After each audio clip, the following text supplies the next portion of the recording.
Bharatiya Janata party ने विरासत tax को लेकर कांग्रेस पर निशाना साधा है। गुरुवार को भिलाई भाजपा कार्यालय पहुंचे छत्तीसगढ़ के कैबिनेट मंत्री टंकराम वर्मा ने इसे कांग्रेस की साजिश बताया है। मंत्री टंकराम वर्मा ने मीडिया से चर्चा करते हुए कहा कि कांग्रेस पार्टी लोगों की संपत्ति हड़पना चाहती है। विरासत टैक्स के रूप में कांग्रेस पार्टी लोगों की अपनी संपत्ति को सरकारी खजाने में जमा कराएगी।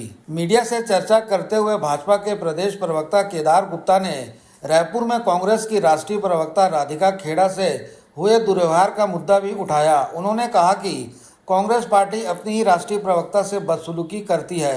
राजधानी में उसे अपनी ही पार्टी के पदाधिकारियों के कारण रोना पड़ा था। भाजपा प्रवक्ता ने कहा कि जिस पार्टी के लोग अपनी ही राष्ट्रीय प्रवक्ता से बदसलूकी कर सकते हैं, वे देश की महिलाओं के लिए क्या करेंगे।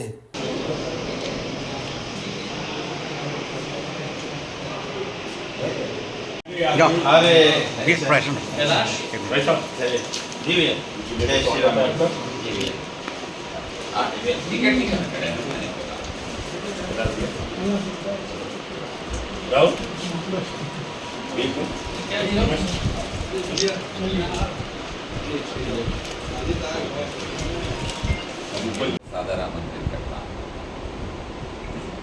सभी हमारे साथियों को नमस्कार।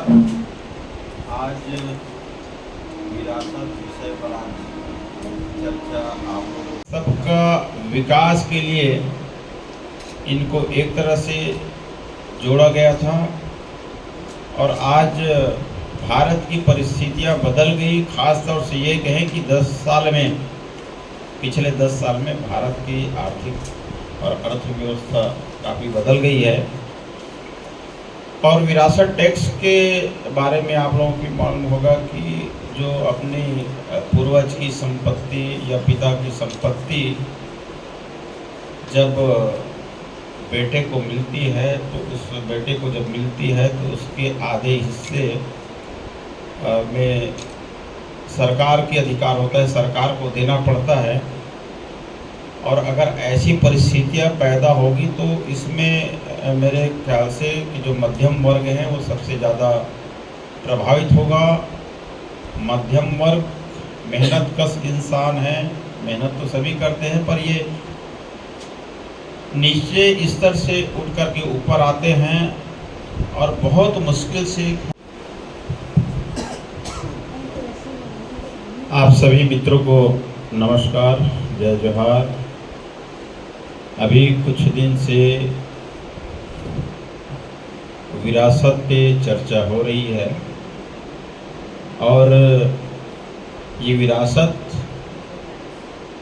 कांग्रेस के जो सलाहकार के रूप में और राहुल गांधी के एक प्रशिक्षक के रूप में काम कर रहे हैं। पित्रोदा जी जो अमेरिका के हैं और अमेरिका की तरह यहाँ पे भी विरासत कानून लाने की बात कर रहे हैं। और ये बात जो है हैदराबाद में जब कांग्रेस के घोषणा पत्र जारी किए उस समय ये बात राहुल गांधी जी के द्वारा किया गया। और ये जो बात आई है वो अचानक या अनजाने में या जुबान फिसलने से ऐसी कोई घटना नहीं है। इनका एक कार्यक्रम है और उन्होंने जो कहा कि हमारी सरकार बनने के बाद आर्थिक सर्वेक्षण होगी, फिर आर्थिक सर्वेक्षण होने के बाद इसमें क्रांतिकारी कदम उठाई जाएगी। तो क्रांति की ज़रूरत अब भारत में नहीं है, भारत में अब शांति की ज़रूरत है। आज़ादी के समय क्रांति की ज़रूरत थी। और विरासत टैक्स जो 1953 में आज़ादी के कुछ समय बाद ये लगा था तो उस समय भारत की परिस्थितियां अलग थी। उस समय बड़े वर्ग और कमज़ोर वर्ग का अनुपात जो है बहुत ज़्यादा था। तो उस समय एक करते हैं संपत्ति अर्जित करने के बाद यदि इन पे विरासत कर लागू हो जाए, ये कानून लागू हो जाए तो सबसे बड़ी क्षति इनको होगी और आज की स्थिति में जैसा सुनने में आता था कि मनमोहन सिंह जी भी अपने सरकार के समय में कहते थे कि देश के संसाधनों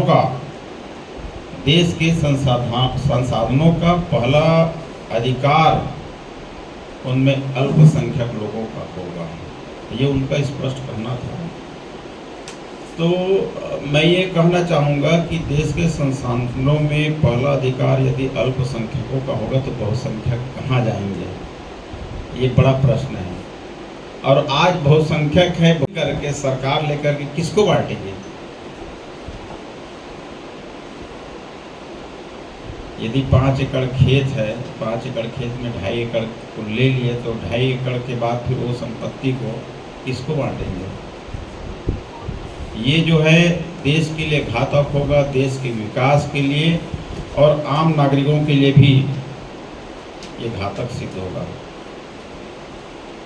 ये जो है कांग्रेस की सोची समझी रणनीति है और आप सब जानते हैं कि ये कांग्रेस जो है एक विशेष वर्ग को लाभ पहुंचाने के लिए कुछ भी कर सकता है और आज उनके संरक्षण में आप देख रहे हैं देश में बहुत सी गतिविधियां हो रही है। हमारे जो कई भारतीय व्यवसाय परिवार द्वारा संचालित को वापस लाने से देश की आर्थिक व्यवस्था में भी इनमें बाधा आ सकती है। ऐसा इसलिए क्योंकि कुछ भारतीय जो है प्रवर्तक विरासत कर को बचाने के लिए अपना निवास स्थान बदलना या व्यवसाय विदेश ले जाना चुन सकते हैं, जिससे अपने देश को भी नुकसान होगा और उन संपत्तियों पर विरासत कर लगाना भी अनुचित है जिसके लिए मृतक पहले ही आय और धन का भी भुगतान कर चुका है, जिसके परिणाम स्वरूप वो अनिवार्य रूप से दोहरा कराधान होता है। विरासत टैक्स आज की परिस्थितियों में अनुकूल नहीं है। अगर हम सीधे साधे भाषा में अगर ये कहें कि अपने बाप दादा की जो जमीन है, 5 एकड़ जमीन है, यदि बच्चों को बांटकर हिस्सा देने चाहेंगे तो उसमें 2.5 एकड़ बच्चों को मिलेगा और 2.5 एकड़ टैक्स के रूप में सरकार को मिलेगा। तो कहीं से भी ये उचित नहीं है। कांग्रेस किसी वर्ग विशेष को फायदा देने के लिए बहुसंख्यक वर्ग के संपत्ति को छीन करके अल्पसंख्यक को देना चाहते हैं। सर एक सवाल है मेरा कि पिछले 10 साल से भाजपा की सरकार है हमारे देश में, मंदिरों से जो कोष बनता है, मंदिरों में जो चंदा जमा होता है वो सरकार ले रही है, बाकी जो अल्पसंख्यक जो बोलते हैं इनके ऊपर कोई टैक्स नहीं है, इनका पैसा। बाद मैं 2 महत्वपूर्ण विषयों पर आपसे चर्चा करना चाहता हूं कि राधिका खेड़ा जी का कल एक वीडियो डिजिटल प्लेटफॉर्म में वायरल हो रहा था और फिर वो मीडिया के सारे जगत में आ गया और वो रो कर कह रही थी मैं कांग्रेस पार्टी छोड़ना चाहती हूँ, मुझे अभद्रता के साथ यहाँ व्यवहार किया जा रहा है और गेट आउट कहा जाता है। इस पर भारतीय जनता पार्टी का कहना है कि कांग्रेस पार्टी में कहीं भी महिलाओं के लिए सम्मान बाकी नहीं रहा है और छत्तीसगढ़ प्रदेश के कांग्रेस के कार्यालय राजीव भवन में बैठकर अगर उनकी राष्ट्रीय प्रवक्ता राधिका खेड़ा जी को यह रुदन करना पड़ रहा है, आंसू बहाना पड़ रहा है, तो हमारा मानना है कि यहाँ कांग्रेस कई भागों में बढ़ चुकी है और जब जब कोई विषय आता है तो माननीय आज उन्होंने ट्वीट किया कि कका कौन कका है आप सब जानते हैं, तो घूम फिर कर उन पर क्यों आता है। और आज उन्होंने एक ट्वीट और किया है कि प्रियंका जी मैं लड़की हूँ, लड़ सकती हूँ। प्रियंका जी जब उत्तर प्रदेश के चुनाव में थी तो वहां से कहती थी मैं लड़की हूँ, लड़ सकती हूँ। आज उन्हीं की पार्टी की राधिका जी को उन्हीं के कार्यालय में लड़ना पड़ रहा है और उनका हालचाल पूछने तक के प्रियंका जी नहीं पहुंची और चुनाव प्रचार में चली गई। कल हमने मांग रखी थी, प्रियंका जी से आग्रह किया था कि राधिका जी के बारे में सुध लें, वो हमारे छत्तीसगढ़ की भूमि में है। राजनीतिक विषय अलग है कांग्रेस और भाजपा, मगर अगर कोई हमारी मेहमान है राधिका जी और अगर आकर ऐसा रुदन करती है और कहती है कि मैं रामलला के ननिहाल में मेरे साथ ऐसा हो रहा है, पुरुषत्ववादी तत्व पैरों से कुचल रहे हैं स्त्रियों को, तो उसका जवाब उन्हें देना चाहिए। दूसरा विषय मैं आपके सामने रखना चाहता हूं, मल्लिकार्जुन खड़गे जी नैला जांजगीर की सभा में कहते हैं कि शिव डहरिया शिव है और अब वो राम को लड़ाई करके हराएंगे। मैं बोलता हूं कि सनातन धर्म के बारे में आप अच्छा तो बोल नहीं सकते। आपके बेटे प्रियंका ने कहा है कि सनातन महामारी है, छुआछूत है, मलेरिया है, इसे समूल नष्ट करना चाहिए। तो जब बेटा इतना आगे बढ़ा है तो बाप ने सिखाया होगा, तो आप अच्छा तो नहीं कह सकते। पर ये वृतांत आपने पाया कहां से कि राम और शिव का युद्ध हुआ था? आप ये बात कैसे कहते हैं? हमारे हिंदू सनातन धर्म के देवी देवताओं को आप लड़ाना चाहते हैं, वैसे ही कांग्रेस में लड़ाई हो रही है, ऐसे लड़ाना चाहते हैं। मैं मांग करता हूं कि मल्लिकार्जुन खड़गे जी को इसके लिए क्षमा मांगनी चाहिए। और आज से मैं उनसे आग्रह भी करता हूं कि हिंदू सनातन धर्म के देवी देवताओं का नाम अगर वो लेते हैं तो वास्तविक कहानी के नाम पर लेना चाहिए। इसके पहले भी सोनिया जी ने राम काल्पनिक है इसके लिए वकीलों की फौज खड़ी कर दी थी सुप्रीम कोर्ट में, 24 वकील खड़े थे। और जो सनातन के खिलाफ बोलता है, गांधी परिवार उसी को अपना उत्तराधिकारी बनाता है। शायद मल्लिकार्जुन खड़गे को यही जवाबदारी उन्होंने दी है, तभी तो वो कहते हैं कि शिव और राम की लड़ाई होगी। शायद उन्हें पता नहीं है कि जब राम लड़ने गए थे तो शिव ने अपने 12वें अवतार के रूप में हनुमान को वहां भेजा था। ये ऐसी काल्पनिक बात करने वाले मल्लिकार्जुन जी, किसने आपका नाम मल्लिकार्जुन रख दिया? वह भी एक ज्योतिर्लिंग है। अगर नाम से शिव डहरिया शिव है तो आप ज्योतिर्लिंग है। पर सनातन के बारे में ऐसी बात करते हैं। शायद आपके खानदान वालों ने आपका नाम तो रख दिया पर संस्कृति और परंपरा से अवगत नहीं कराया। इसका मुझे बड़ा दुख है। मुझे लगता है कि नाम के अनुरूप व्यवहार होना चाहिए, पर आपके परिवार की गलती है कि आपको सनातन के बारे में बताया नहीं। सनातन से शायद नाम चुरा लिया, भाव नहीं थे। आपने 10 एकड़ जमीन कमाई, आप जानते हैं कि खेती में कमाई कितनी है। आदमी खेती किसानी करने के बाद अगर थोड़ी बहुत पूंजी कमाता है और खेत खरीदता है और आगे बच्चों को देता है और सरकार ले लेगी तो 2.5 एकड़ खेत अगर 5 एकड़ में ले लिया तो सरकार क्या करने वाली? खेती करेगी। अनाज का उत्पादन भी कम हो जाएगा। आपका प्रश्न बहुत अच्छा है। उसके बाद सरकार कहाँ खेती करती है? कहीं बताइए मुझे कि सरकार खेती करके अनाज पैदा कर रही है। तो निश्चित रूप से अव्यवहारिक था।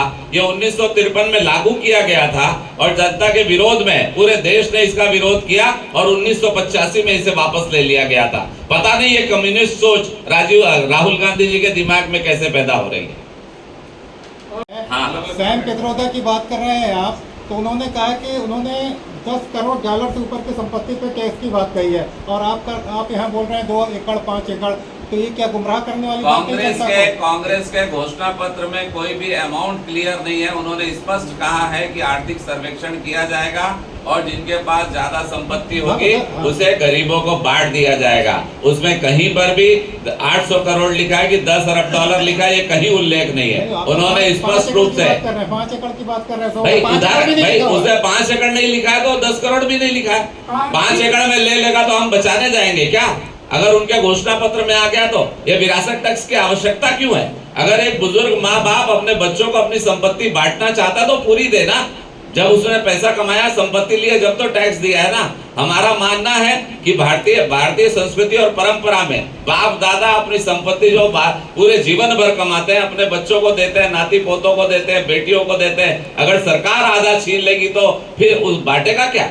तो मेरा मानना है कि अगर विरासत टैक्स देश में लगेगा तो देश को एक बड़ी आर्थिक नुकसान उठाना पड़ेगा और देश जो जिस गति से आगे बढ़ रहा है उसकी गति धीमी हो जाएगी। इस बात पे कहना चाहूँगा मैं कि जैसे आप लोग जानते हैं कि कृषि जो है टैक्स फ्री काम है, उसके न खरीदारी पे टैक्स है, न बिक्री पे टैक्स, न किसी चीज पे टैक्स। तो फिर विरासत टैक्स में प्रॉब्लम कहाँ? चाह रहे हैं कि भारतीय जनता पार्टी राष्ट्रवादी पार्टी है और जो धर्मनिरपेक्षता के आधार पर मुसलमान धर्म का सम्मान करे, क्रिश्चियन धर्म का सम्मान करे, सनातन धर्म का सम्मान करे, हिंदू धर्म का सम्मान करे, वो सारे लोग भारतीय जनता पार्टी में आके जन सेवा का कार्य करते हैं तो कभी भी आए, किसी को कोई मनाही नहीं है। परंतु तुष्टीकरण वाले लोगों को यहाँ पर कोई स्थान नहीं मिलेगा। जो धार्मिक आधार पर तुष्टीकरण करते हैं, एक को ऊंचा एक को नीचा दिखाते हैं, भाजपा में वो सब काम नहीं चलेगा। राष्ट्रवाद लेके आइए, सर्वधर्म समभाव लेकर आइए, सभी लोग सादर आमंत्रित हैं।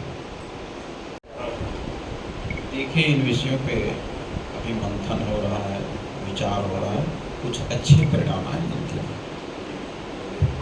जैसा कि आपने कहा कि कांग्रेस किसी वर्ग विशेष को फायदा देना चाह रही है, कांग्रेसियों का कहना है कि भाजपा भी वर्ग विशेष को फायदा दे रही है, जैसे पूंजीपतियों की सरकार। इस पर आप क्या कहें? देखिए, हमारे प्रधानमंत्री जी का स्पष्ट मूल मंत्र है और उस मूल मंत्र के हिसाब से आज 10 साल में हमारी भारत की अर्थव्यवस्था बहुत सुधरी है। सबका साथ, सबका विकास, सबका प्रयास और सबका विश्वास हो, इन मंत्रों के साथ हमारे प्रधानमंत्री जी के नेतृत्व में हमारा देश विश्व गुरु बन